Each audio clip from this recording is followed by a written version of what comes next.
Es una investigación periodística realizada por 6 periodistas que nos hemos especializado en temas de mujeres, en investigación de políticas públicas y que fuimos convocadas por Nayeli Roldán, que es periodista de Animal Político, para poder documentar por qué en este momento las jóvenes están volcadas en las calles y están tan enojadas. Ese es el origen del tema. La gente, los hombres, adultos, jóvenes, ¿lo saben? ¿Por qué están volcadas en las calles? Justamente esa pregunta es, casi te podría decir que es la razón por la que hicimos el libro. Porque queríamos recuperar el ejercicio de memoria, es decir, contar de dónde venimos, porque hay una historia atrás cuyos resultados son las jóvenes hoy más manifestándose en las calles. O sea, ni el movimiento de mujeres ni las razones por las cuales existe el movimiento de mujeres es nuevo. Evidentemente, nada más el feminismo y la lucha de las mujeres en México en particular tiene más de un siglo. Entonces, la primera parte es el recuperar la memoria de donde venimos. Y lo segundo es dar información a la sociedad, pero en particular a los señores, a los hombres, a los niños, en este ejercicio de memoria es qué ha pasado en los últimos años que ha potenciado el enojo de estas jóvenes y por qué están en las calles. Entonces, las dos partes es lo que quisimos documentar en el libro, justamente para aportar al debate público y para ayudar sobre todo al entendimiento, a que la gente sepa que hay una razón detrás, no es solo porque se les dio, hoy se levantaron y dijeron vamos a rayar y vamos a romper. Evidentemente no.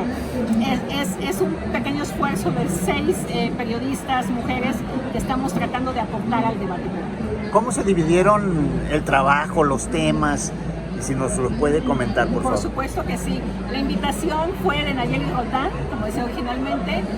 A ella la editorial la convoca para hacerle esa propuesta y entonces Nayeli la verdad lo coordinó bastante bien, porque ella primero pensó en los temas de cómo vamos a contar esto. Entonces tiene que haber primero una explicación de cuál es el tema hoy que está provocando el contexto de todo lo que hay alrededor, que es el trabajo de cuidados, es decir, lo que sostiene la economía, el ejercicio global de este país es el trabajo de cuidados que realizan las mujeres y que es un trabajo de cuidados no retribuido. Entonces, digamos, Nayeli pensó, tenemos que empezar por ahí, luego tenemos que contar cómo hemos ido avanzando en las políticas públicas y en los programas, sobre todo a raíz de la realización de la primera Cumbre Internacional de la Mujer en México, que fue en 1975, para acotar un poco y no irnos más atrás con los congresos de Yucatán del inicio del siglo pasado, acotar en qué momento se empiezan a generar las políticas públicas que fueron permitiendo el avance lento pero constante del reconocimiento de los derechos de las mujeres, que empezó con las políticas de control natal, por ejemplo. Y luego viene la explicación contada de cómo en este recorrido histórico el movimiento de mujeres, sin importar ideologías ni partidos, pudieron negociar y sentarse a platicar para impulsar este avance de las políticas públicas en favor de las mujeres. ¿Y qué pasa cuando llega este gobierno y ese diálogo se rompe? ¿Por qué se rompe? ¿Cómo impactó en la política de austeridad de este gobierno, que a pesar de venir de una línea de izquierda que abandera la agenda de las mujeres, la política de austeridad dio al traste con todo ese avance de programas y políticas públicas que existían en favor de las mujeres? Porque aunque los programas seguían existiendo en el papel, en los hechos no había presupuesto para ellos. Y luego, como alrededor de esto la violencia se sigue incrementando y sin estos apoyos la violencia pega más fuerte a las mujeres y se incrementan los feminicidios, ¿no? Y ese es el capítulo siguiente, en donde se documenta que a pesar igual de los avances judiciales, en las reformas legales que ha habido para tipificar el delito de feminicidio y castigarlo, eso no ha impedido que sigan matando mujeres. Y juzgar con perspectiva de género, ¿verdad? Totalmente. Y entonces, este es un capítulo adicional que justamente documenta eso de que ha servido estas reformas y esta insistencia en juzgar con perspectiva de género si en los hechos no se aplica. Y termina con otra crónica en donde se cuenta que todo esto ha provocado que las jóvenes estén hoy en las calles protestando, porque si a todo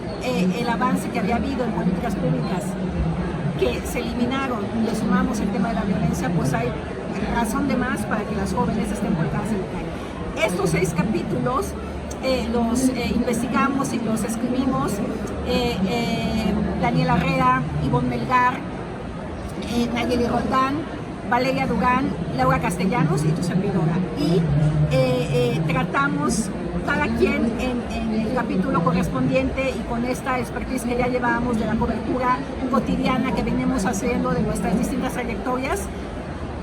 Lo que intentamos con esta coordinación de Nayeli fue recuperar la memoria y dar información.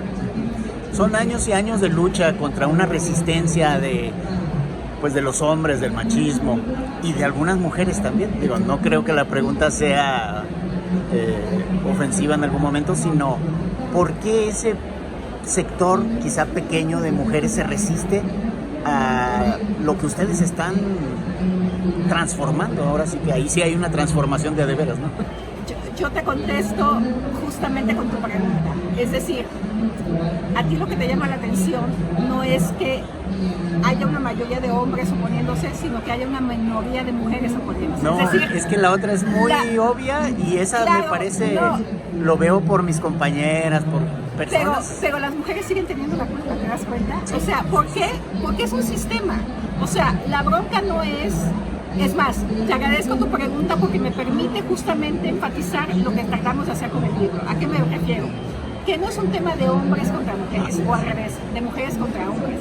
Es un tema contra el sistema machista, patriarcal, misógino, que forma mujeres y hombres machistas, patriarcales y misóginos. Es decir, es la sociedad, es el sistema lo que ha permitido durante siglos, o sea, hay una explicación histórica de por qué se ha cargado la discriminación y la violencia en contra de las mujeres. Pero, digamos, los avances que ha habido en el siglo XX y sobre todo a partir del siglo XXI de el reconocimiento de los derechos humanos en general, que ha permitido poner sobre la mesa este debate de qué pasa con los derechos de las mujeres, el énfasis es justamente que lo que se busca es desmantelar este sistema, no combatir a los hombres, no atacar a los hombres. Obviamente, si esta demanda, esta agenda, esta lucha que las mujeres llevamos décadas encabezando, en particular en México, no va acompañada con el apoyo, la comprensión y la solidaridad de los hombres, esto no va a avanzar, nunca no va a cambiar. Sí, y hablaba hace rato del Estado, ¿no? Y bueno, pues es quizá el sistema en América Latina, no sé, en otras partes de otros países más desarrollados, pero aquí pensamos que iba a haber un cambio, incluso con la inclusión de más mujeres en el gabinete, a las que despectivamente se les ha llamado floreros, ¿verdad? Y bueno, en el caso de los hombres hay otros floreros, pero no se hace ese énfasis, porque aquí los floreros se usan en femenino, ¿no? Así es. Y hay otros hombres en el gabinete que, la verdad... Claro, lógicamente, tiene que ver con la expectativa que se había generado, primero de que este era un gobierno de izquierda, o por lo menos que se decía de izquierda, y que en ese movimiento que permitió que este presidente llegara al poder, iba muy acompañado y apuntalado de mujeres lideresas con décadas en el movimiento de mujeres y en el feminismo, desde la academia, desde el activismo, desde el movimiento obrero, desde espacios de representación que se fueron ganando en el Congreso y en los gobiernos locales y estatales, gracias a las reformas electorales que permitieron que la oposición, sobre todo la de izquierda, fuera ganando espacios de poder, sobre todo a raíz de la elección del 88 y del primer Congreso del 97, que le rompe la hegemonía al PRI. Entonces había una expectativa con la llegada de este gobierno de izquierda, pero sobre todo con la llegada de estas mujeres legendarias en la lucha del movimiento feminista en México. ¿Y qué pasa? Que cuando entran en funciones y resulta que este gobierno dice, pues sí, yo soy humanista, yo chido, pero yo traigo una política de austeridad y mis prioridades son estas 5 que no tienen que ver con aquello. Entonces, pues con la pena nos vamos a concentrar en esto y vamos a quitar dinero absolutamente todo lo demás. Porque además, lamentablemente, no es que sea en particular contra las mujeres, es contra todo. Entonces, obvio, somos más de la mitad de la población en México, somos el 53% de la población. Entonces, el impacto de esa política de austeridad es muy fuerte para lo que está pasando en el país. Sí, nos está afectando a todos, pero estamos hablando del 53% de la población. Digamos que somos un sector importante, por decirlo de alguna manera. Entonces se está pegando muy fuerte y lamentablemente dejó a estas feministas legendarias que llevaban décadas trabajando en el tema sin herramientas para trabajar. Ahora, ¿qué tanto ellas deberían de hacer una autocrítica sobre lo que su presencia en este gobierno ha validado o no lo que ha hecho este gobierno o lo que ha dejado de hacer este gobierno que ha perjudicado al movimiento de las mujeres? Pues será una reflexión que cada una de ellas tendrá que hacer, pero lo que se ve desde afuera ha sido completamente diferente. Sí, era muy esperanzador arrancar con una secretaria de Gobernación, ¿no? De mujer, con muchísima experiencia en el ámbito judicial, ministro de la Corte, y que bueno, finalmente la tuvieron que hacer a un lado. No, bueno, y deja tú la secretaria de Gobernación, las legisladoras. O sea, el Congreso de paridad total por primera vez en el país, que había exactamente la mitad de mujeres y la mitad de hombres, sin poder avanzar en el reconocimiento de los derechos de las mujeres porque no se los permite ni su partido ni su gobierno. Digo, yo me imagino que han de estar muy deprimidas, la verdad, porque están amarradas de manos. Pero además, digamos, por poner el ejemplo más claro que es el tema del aborto, se legisla en Argentina, el partido Morena tuitea y comparte en sus redes sociales su felicitación al gobierno argentino, a los legisladores, a las legisladoras de Argentina, porque ese gran avance, y no lo hacen en México, y en México han dejado que las legislaciones avancen estado por estado. Chavas, arréglensela como puedan, convenzan a sus legisladores, porque nosotros, como partido y como gobierno, no lo vamos a impulsar. Peor todavía, el gobierno de Puebla, el gobierno de Morena, gobernador de Morena, Congreso de Morena, acaba de impugnar un amparo que interpusieron las jóvenes ante los tribunales en Puebla para que se acate la resolución de la Corte de que legislen a favor de la despenalización del aborto, y el gobierno se inconforma y apela la decisión de este amparo interpuesto por ellos. O sea, están haciendo un trabajo exactamente al revés de lo que dijeron que iban a hacer llegando a ellos al gobierno. O sea, no solo no lo apoyan, sino que se oponen.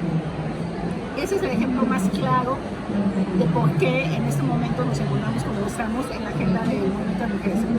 Y a pesar de todo eso, de todos esos imponderables, inconvenientes, incluso se podría decir una traición desde adentro, ¿no? Ya ahora que se accede al poder por parte de algunos sectores, las mexicanas están en pie de lucha.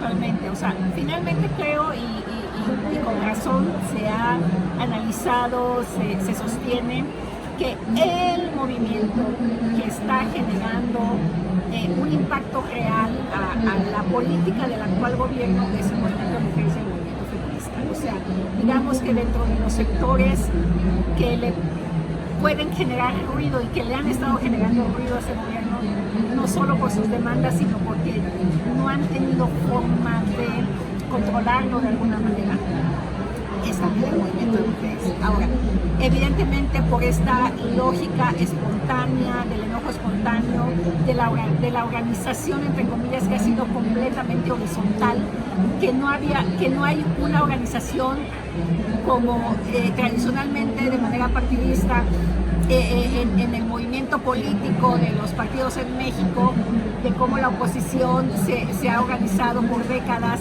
para sus distintas demandas. En este caso de este movimiento tan espontáneo no existe eso, yo creo que es el siguiente paso que van a tener que dar las chavas para que pueda suceder algo después de su manifestación de cada 8 de marzo, ¿no? Porque salen a las calles enojadas a manifestarle a la sociedad por qué están enojadas, y después de eso se van a sus casas y las cosas siguen pasando igual.